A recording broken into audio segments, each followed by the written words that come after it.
Winning isn't everything, but it's the only thing. In our business, there is no second place. Either you're first or you're last. It was named after Vince Lombardi. You play in Green Bay. As important as it is to any other team, it means more to us. When he walked into the meeting, he looked us right in the eye. He said, "Gentlemen, we're going to relentlessly chase perfection." My first thought was on any play with my arm strength, I may not let anybody know this, but my first thought was home run. On every play. On every play.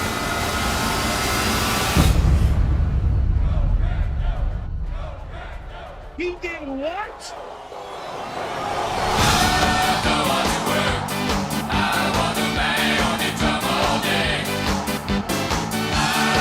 Fires into the end zone. Caught! Touchdown! No! Welcome back to the Packers Corner. Schmitty, Dad, we were looking pretty good. We were sitting pretty high just a few short weeks ago, and boy, have things changed. I think both of you are pretty full of vinegar. Dad, I want to start off with you. How are you hanging in there? You haven't marched on Lambeau Field with a pitchfork to remove Joe Barry yet. Has that thought crossed your mind to this point? I'm going to tell you that as I watched toward the end of that game, I was as close. I mean, I'm a 64-year-old man. Good Lord knows I should have some self-control by this point in my life. But I wanted to throw something through the window in the worst way. And I said, Gar, you've got to get a hold on yourself. And I proceeded to go into the garage and start a woodworking project. I made a frame for an illuminated Pebble Beach hole number 8 that your mother had got me years ago. I wrapped it in barnwood with mitered corners, glued together with the precision of a craftsman, which I'm not. Used my miter saw, my chop saw, took the tire off the gator that was flat to take it in and get it fixed. I just made myself so doggone busy because I could not be fit to be tied anymore. So I made a productive afternoon out of it. But I will say that, and this is no trivial matter because, during the holidays, a lot of people are going through difficult things. But I've experienced the 4 stages of grief. I've been through the shock, the denial, the anger, and now I'm not to acceptance. I'm in depression right now. And I say that with a little bit of a tongue in my cheek because I know that's a real deal for a lot of people. We don't want to make light of that. And I'm not trying to do it, but it's that kind of a thing. And yeah, and we'll let Schmitty talk. But I got a little diatribe I got to get into about the history of our franchise and what's being done over there a little bit later in the pod here. Well, we'll love to hear it. We'll be prepared for that mentally. Schmitty, I had a task for you as we were, talking about how the show might go today just a few minutes ago off the air. And I asked, do you have a rousing speech for the boys? We, of course, lost this week to the Buccaneers, marking our second loss in a row, 34-20. Baker Mayfield goes out there for a 158.3, the perfect quarterback rating. Do you have a rousing speech for the boys to get them over the hump down the stretch? Can we somehow sneak into the playoffs still? You got to be kidding me. You got to be kidding me. This is what you're going to do? We're going to do something positive. We're going to start to ascend now after we just lost 2 horrific games, Griffey. I got to come up with a speech that's going to rally, galvanize our team. It ain't happening, Griffey. We have been infiltrated from the inside. Okay, there was a little linebacker that plays for us. It's all spelling doom and gloom, my friend. Okay, when you win, winning is a heck of a drug. It cures all. No one thinks that there's anything wrong until you start to lose, and then you're down on your knees, and we're back to where we were when we had only 2 wins on our schedule. So there isn't a rally cry for this team. I think we have a festering problem, and I'm not sure it's getting cleaned up this season. I think that ship has sailed. I could be wrong. Thankfully, you get 3 games and you still have an outside chance to do something to play a meaningful game in January, but it is an extremely tall task. And it's certainly not going to come from me. It's going to come from a guy, MLF, who probably has lost the locker room. He probably doesn't have the gusto to get these guys in the right mindset. If no one trusts what his decision making, I mean, it makes a whole bunch of sense if you're a player, right? I mean, your poor father's in the garage making an eighth grade woodworking birdhouse. Okay, he unfortunately has to do that because he has the team that he loves so near and dear to his heart. He's watching it just get just decimated, just crumbling to the ground, crumbling to the soil beneath our feet, and it's all at the hands of Mark Murphy. Griffey, Mark Murphy's ruining this. Matt LaFleur is inept. He should be gone. Griffey. You know what? I think after the end of the game, I thought to myself, the resident Bears fan that I am, I'd rather be a Bears fan right now. That sounds like a little bit better of a process. I could do the mental gymnastics where if I was a Bears fan, I'm already getting excited about what's to come.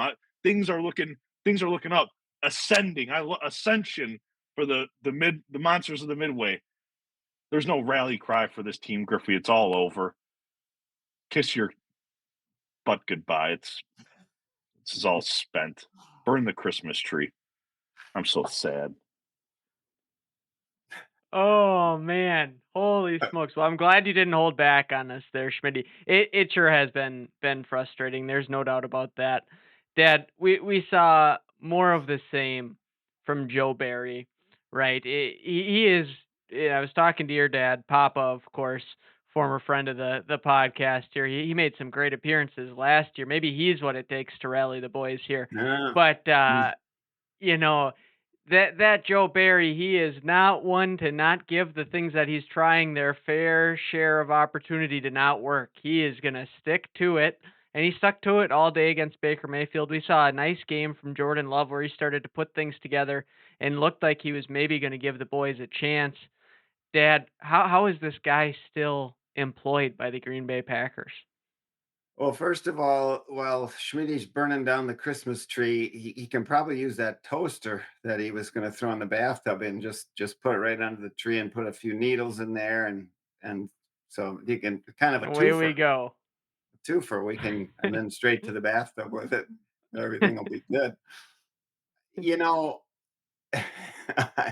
I'm able to be somewhat philosophical here for a moment. Then I'm probably going to get excited. But I'm past, and Schmitty kind of said it. I'm past the point of Joe Barry. I'm not mad at Joe Barry. This Well, is not a Joe Barry problem. This is, and I have serious reservations now about our head coach. And I want to like Matt LaFleur. I understand his background as a college quarterback or overachieved. I think he's got a great offensive mind. I think he's got some good scheme. He's been in the past able to hold the locker room together. And then it goes a step beyond Matt LaFleur because what in the name of God's green earth is Mark Murphy thinking? He has a year and a half to go in his legacy and he's allowing this cancer. Look what happens. If you're not letting Joe Barry go and you're saying there's a communication problem, who are you pointing the fingers at? You're pointing them right at your players. And this is a recipe for a mutiny on the bounty.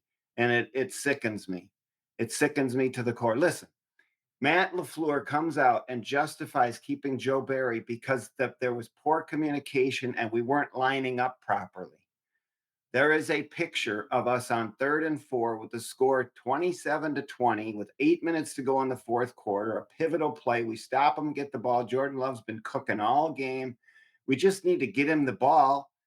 Good Lord, look at his stats. He's going to have 4,000 yards passing and 30 touchdowns and a passer rating over 90. If you would have told me that at the beginning of the year, I would have said we'd be 12-5 with 8 number 1 picks on the defense. So Joe Barry on this critical down. We just did it last week against Danny DeVito's nephew, whatever he is, who by the way scored 6 points this past week. The safeties were 30 and 25 yards off the line of scrimmage on 3rd and 4. The commentator made the point we were playing 9 against 11 because with us at the north end of the end zone, our safeties were in Escanaba. I mean, And we just repeated this nonsense last week. And Matt LaFleur doubles down saying we weren't lined up right. We weren't communicating. Griff, you're going to remember in 4th and 5th grade, we had a little traveling basketball team with 4th graders who could line up for a diamond press, a 1-3-1 half court trap, a 2-3 zone, a box press, a 1-2-2 spearhead zone with signals from the sideline without a timeout in the flow of the game. 4th graders. Why With 2 could we line up? practices a week. Why could we line up 2 practices a week? Not every day. Not every day. For crying out loud, because Bo Ryan said it. You get what you accept. And your coach in 4th grade would not accept the fact that you couldn't line up. And if a professional football coach can't get guys to line up, why in the hell is the head coach retaining his serve? You know what? I tell you what, boys, I'm excited now. You let me loose at 1265 Lombardi. Give me the morning to interview the defensive staff.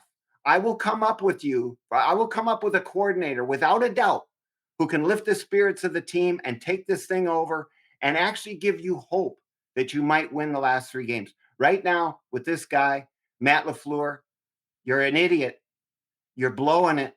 And you're not only blowing it for Joe Barry, you're blowing it for yourself. And I'm now very much interested to see if we can get that offensive coordinator from the Lions on the line and think about having him take over the whole process next year. So I you know what? While I'm rolling, I'm just going to do it. Lambeau Field is an iconic, historic venue. These are hallowed grounds. Vince Lombardi has walked this field. Hall of Famers ad infinitum have walked through that tunnel. This is not your venue, Matt LaFleur. You are a short-term placeholder. You have patrons, you have stockholders, you have fans who you are entitled to listen to what they're saying. I'm going to tell you a quick little story. In 1971, after our first 2 Super Bowls, the Green Bay Packers were playing against the Baltimore Colts, and they were on the precipice of trying to win that game and get to the 3rd Super Bowl. And on 4th down, we failed, and the Packer offense kicking their feet, looking down at the ground, headed off the field, realizing we'd lost the game and we weren't going to the Super Bowl that 3rd time the Colts were going. And Jerry Kramer says what happened next was one of the most incredible things in his entire experience as a Green Bay Packer. With total dejection, as they walked off the field, they noticed slowly in the stands, the entire stadium began to rise, everybody to their feet, and gave them a standing ovation. Why did they do that? Jerry said, they knew it and we didn't. The era was over. And they were recognizing us for what we had done in the past decade, winning 5 out of 9 championships. The fans knew it. Matt LaFleur, the fans know it. They knew it at the beginning of the year, 90 to 10%, that Joe Barry should not be retained. You're thumbing your nose at the fans. Mark Murphy, get this fixed right now before the whole franchise burns down. I couldn't be more livid. If you put a hot poker in my rear end, I'm out for a minute. Let me calm down. Holy smokes. Yeah, a lot to unpack there. I think that kind of segues naturally what you're alluding to with losing the team and the danger of doing that allows us to look at what De'Vondre Campbell tweeted out here. Let's read this. So this was earlier today. Not going out of my way anymore, and I'm not playing through injuries anymore, because when things go wrong, they always use it against you. I'm treating everyone accordingly and giving them the same energy that they are giving me. Focus on yourself and your mental. 59, you owe it to yourself. Shout out to Marshawn Lynch with the mental comment there. But you can see what he's getting at. That doesn't speak towards a positive team culture. Hats off to him for going out there and battling through. We've had some questions about, another player or two and their willingness to do that. on the team. And De'Vondre was out there. Now, he did not have a good performance, but that speaks to something going on in-house there that we're maybe not privy to. And someone is pointing the blame and passing the buck for that defensive performance, and I think we know who that very well might be. Schmitty, what do you take away from hearing things like that being posted publicly? That's not a good sign. That is when you know you've lost the crew there, Griffey. The ship is sinking. You've lost the crew. It's every man for himself. I can only imagine if he went out and publicly said that. That is the biggest no-no amongst their profession. They handle things amongst themselves, the players only meetings, the head coaches, they assign captains to keep all of those things in check. If you have a player that's acting out in a way that is detrimental to the football team, it is addressed amongst them. And so when you have a De'Vondre Campbell, an all-pro linebacker, who has now been with us and played a lot of meaningful football games, and he's going to come out and say something like that, it speaks volume to where this franchise, where this football team, the nucleus of that locker room is. It is in a very bad position. I don't, not only does it speak to that, Griffey, this is a guy who was noted on the injury list for the Giants game, and then he was nowhere to be found on that injury report going into this week. I don't want to look in too much to it, but if he was playing through an injury and it wasn't noted on your injury report, that's a very big problem. That's not a problem within the team. That's a problem with the NFL. They will not take too kindly to things of that nature. And if that is actually what happens and they did not report it, this is a runaway train. They have no grasp on what they should be doing on a day-to-day to right this ship. I'm very, very concerned that because you don't have any leadership, because you don't have a 12 in the room running the show, I'd like to think that it was all Aaron Rodgers keeping things together and not MLF last year. They need the strong presence, and I don't know amongst our captains now if that's actually happening and those checks and balances are there. So just really, really concerning. Do you think, let's speculate for a little while. We've all been kind of pondering what the heck is going on with Jaire Alexander. Do you think what we've seen on the field the last couple weeks has anything to do with his? I don't know if it's a choice to sit out. That's a speculation too. Maybe the injury is legitimate, but something seems off there. And do you connect the dots there at all, Schmitty? Of course, it's Matt LaFleur labeled it as a miscalculation. Th- I, is that a miscalculation by our training staff? I'm just like I don't know where to point. Like where all these blunders, these like very large, like you should have like systems in place that manages this. And the fact that things like this are slipping, and it doesn't seem like even the lowly of the bottom of the barrel franchises are necessarily dealing with these issues. And for a premier, iconic franchise like us to have slip ups like this, it is absolutely concerning. Uh, for Jaire, 6 weeks now, Griffey, uh, and not placed on the IR, a miscalculation. It doesn't sit well with me. It shouldn't sit well with any of us as Packers fans. There is a real problem. Yeah. I do want to pan back to your old buddy there, Danny DeVito's nephew, as you called him, Dad, and just look at his performances here. So these are his game by game QBR: 3.7, 16.3, 31.6, 7.1, Which one is the Packer 80.1, game? Let's and see. Which one could the 14.4. Packer game be? Huh. I So wonder. thought that was an interesting statistical data point. And then I do want to dive into another conversational topic before we look ahead to the Carolina Panthers game coming up.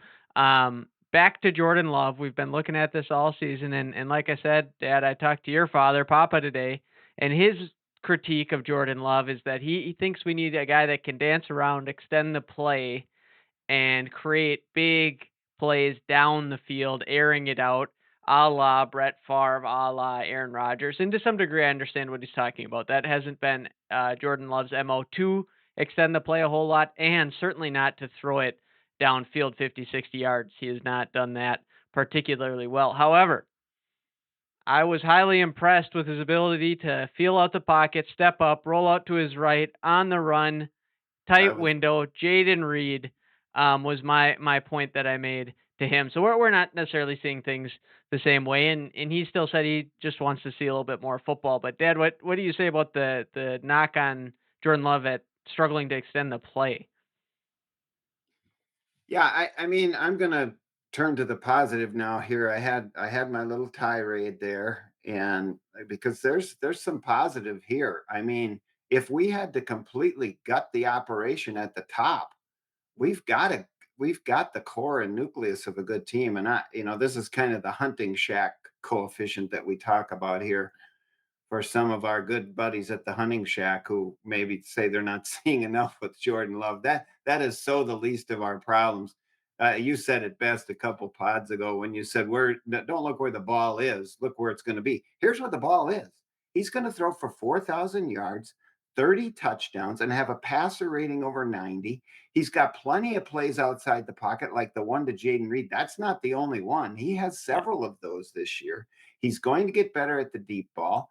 And good Lord, can you imagine if he would have had the defense that gave him the ball 2 or 3 more times?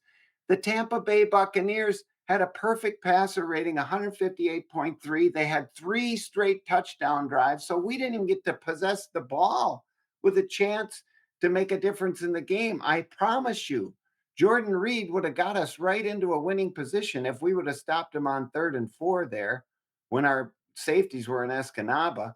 So the problem with Matt LaFleur now is of the many positive qualities that he has, okay, managing an offense, putting together a team that has stayed with him. He does not manage people well. He's got a tremendous blind spot. And guess what? When you make the move he's just made, you've only done one thing. You may not know it, Matt, but you've pointed the finger at your players. And your players, and you've gone out of your way so many times to implicate yourself, but by your actions here, you've done just the opposite. So you're, like Schmitty says, you're at risk for losing that locker room. Hey, now listen, next year, we found our quarterback. We've got 5 good rookie receivers and tight ends. Christian Watson's hardly been able to play. Aaron Jones has hardly been able to play this year. We got 8 number 1 draft picks on the defense. This is a highly covetable job for somebody if Matt LaFleur can't remove his elbow from his ear and get things figured out. So, and I'm happy with Goody. Mark Murphy, you need to rescue us like Bob Harlan did. You need to step in here and right this ship because you're kind of losing your head coach. So anyway, there's so many positives about the team and the players we have. And I don't know. I have no doubt in my mind that we're not in the market for a quarterback. We got our quarterback. Where's the ball going to be in 2 years? Imagine how this guy going to develop. And you coined that phrase, Griff, and I think don't look where the ball is, look where it's going to be. It's already damn good. He's in the top 10. He's a top 10 quarterback right now as we sit here. He's top 5 or 6 in touchdown passes. And so he's going to be good. No doubt about it. Let's look ahead to the Panther matchup, and in doing so, we got to do it again. We're still alive. We know this game we just lost cost us dearly in terms of the percentage chance and the percentage likelihood for us making the playoffs. But we still sit here with a pretty reasonable chance, especially if by some wild turn of events we can go 3 in a row. There's a pretty high likelihood here that we're able to get it done. I see this going up as high as 95%. So to a large degree, at least our fate is in our hands here. And if we take care of business, I think we'll all feel much differently about things. We play the Carolina Panthers coming up here, who, of course, just beat the Atlanta Falcons, a team that beat us. So by football math, we might have a few things to worry about there with Carolina. But at the same point in time, they're the last team in the NFL record-wise still. Schmitty, how do you feel about our chances against Carolina? Griffey, it would be way too pathetic if you lost to this team. You can't go on the road and lose to a 2-win football team. It just cannot happen. It would be inexcusable. To Gar's point, you still have a very good offense. There's been so many great moments this year with that offense, with Jordan Love's been able to do that. Jaden Reed touchdown, Griffey, you had it on the just a few seconds ago. What a gorgeous play! I mean, the guy has it. Okay, so it's a very desirable job. It's just that we can't put it together seemingly in the last couple weeks. But you get to do that this week. This is a really bad football team you're about to play. Bryce Young, its jury's still out on the number one pick. He knows what he's doing out there. You have some veteran leadership. I'm feeling former Viking had a nice game last week. There are some good things to the Panthers. They are in a worse position than we are when you're talking about a locker room and leadership, things of that nature. Their coach was fired on the middle of the season, so we're not that poor, but we have a makeup. This is a makeup game for us to get the get right game that I love so much that we typically lose. This thankfully will not be one of them. The Packers will win 28-16. Will be your final score. I I'm just really concerned again with the coaching, with Joe Barry, what things we're going to put out there. For the love of God, Griffey, just let me see cover zero. Put our cornerbacks 3 yards off the ball. Have our safeties play 7 to 9, and let's see what. I mean, we have that. We can impose our will on a football team like this, and if we don't, it spells disaster. Um, it would be too nice. It would be too easy of a mental get out for me if the Panthers beat us, because then I would know the season's over. I would much rather have the Bears rip my heart out on week 18. So that's what's going to likely happen. I'm already preparing for that. Unfortunately, we don't get the easy way out this week, but one of the following we surely will. Schmitty, do you have any nervousness if we happen to rattle off a couple that we run And we this whole thing back again next year? Oh, I'm now safely I've brought myself in a little mental cocoon. I've deflected a lot of bad energy. I know for certain that Joe Barry is not going to be our defensive coordinator next year. I've said it to myself. I murmur it before I go to sleep at night, Griffey. I know that we are going to be well taken care of, that there is at least a sliver of competency, right? That we will not run it back next year with the same crew that we have. God forbid if we do, Griffey, I will buy myself. I just saw it on Best Buy, the 6 slicer, the six. You can toast 6 slices of bread at the same time. I'll know for certainty it'll be over for me if I purchase one of those bad boys. Uh, I please don't bring Joe Barry back for the love of God. That on a positive note, if we somehow did swing a couple wins here, that means we have to play a team that has qualified for the playoffs, who is likely going to just abuse Joe Barry all over again and put us out of our misery that way. So maybe we can take solace in that. As far as this week goes, how do you feel about the matchup against Carolina? well, I'm going to use a little opportunity to make one more plea to Matt LaFleur. You know, what is it you do every day at 1265 Lombardi Avenue in player personnel development?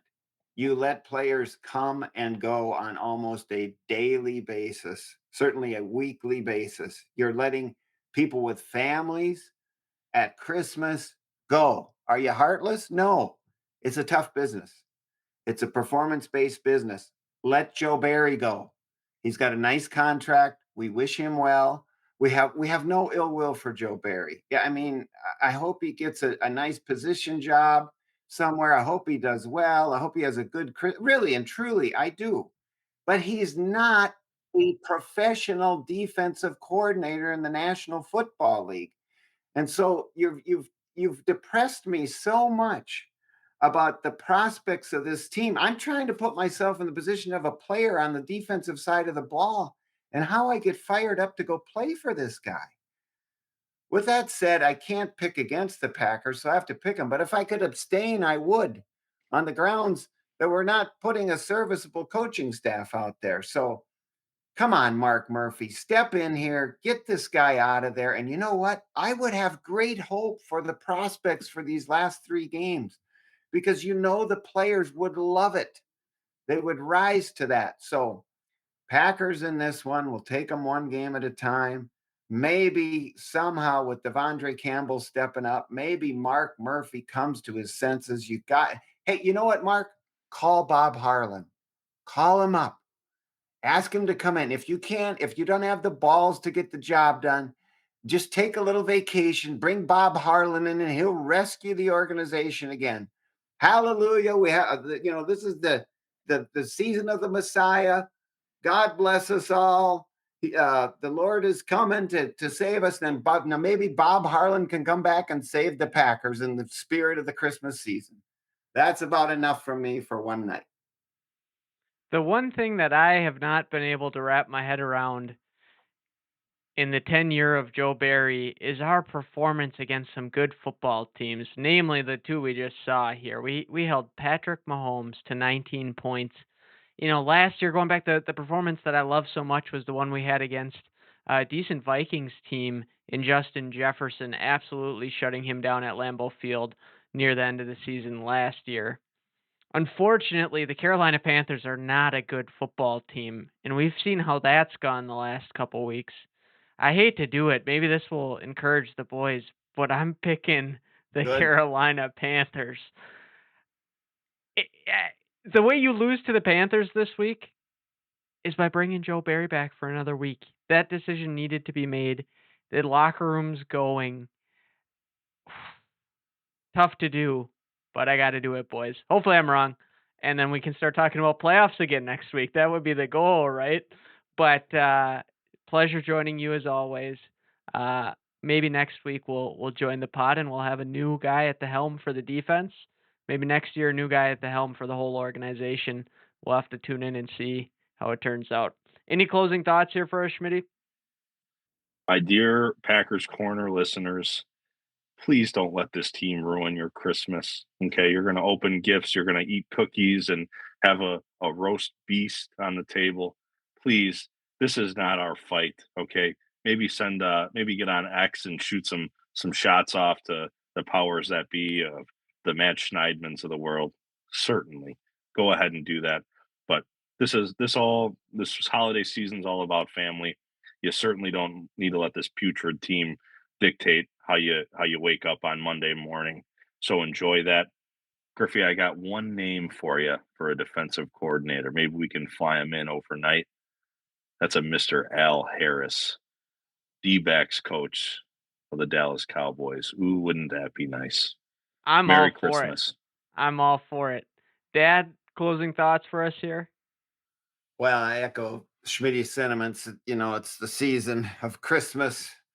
We got the hope of the world on the line here, and people just take a little hint from my example. Now I'm going to get my safety glasses ready. I got the lumber piled up in the garage. I got the chop saw all plugged in. I got a little bench table project that I can do. And if it's looking really bad at halftime toward the end of the game, and now practice safety out there. Keep your hands away from the blades and everything. Get yourself to calm down. No drinking and operating heavy equipment, but put yourself into a little productive project. Maybe wrap some Christmas presents. Maybe have a little woodworking project, and everything will be just fine.